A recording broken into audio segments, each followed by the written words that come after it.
যিশু সংঘ বা society of Jesus হলো বিশ্বের সবচেয়ে বড় সন্ন্যাস সংঘ।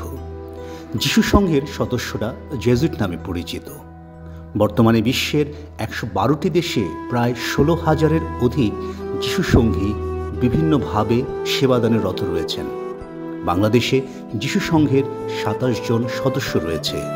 পাম্পলোনা যুদ্ধে গুরুতর আহত সাহসী স্পেনীয় যোদ্ধা ইগনেশিয়াস বিছানায় শুয়ে যীশু খ্রিস্টের জীবনী ও সাধুসাধ্বীদের জীবনী পড়ে মন পরিবর্তন করেন।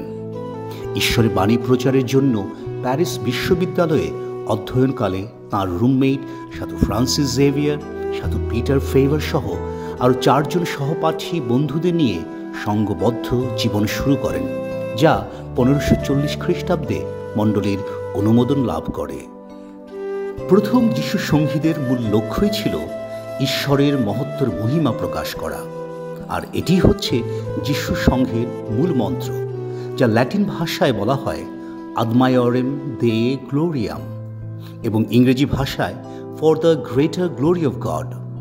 আমাদের জেজুইটদের জীবন দর্শন হচ্ছে মাজিস, অর্থাৎ অধিকতর ভালো কিছু করা। Finding god in all things, অর্থাৎ আমরা সর্বসৃষ্টির মাঝে ঈশ্বরকে অন্বেষণ করি। কন্টেম্পলেটিভ ইন অ্যাকশন, অর্থাৎ কর্মধ্যানী।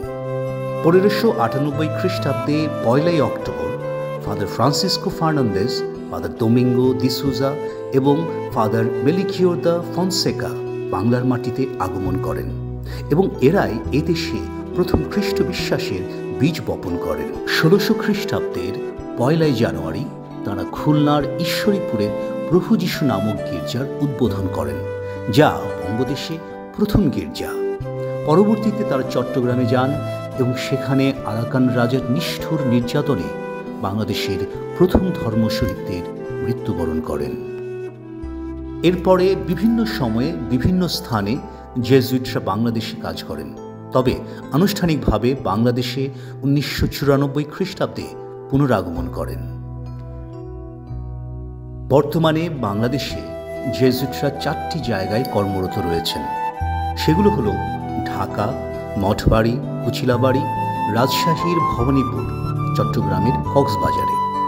এর মধ্যে রয়েছে 2টি স্কুল, 2টি গঠনগৃহ, একটি ধর্মপল্লী ও একটি প্রার্থনা গৃহ।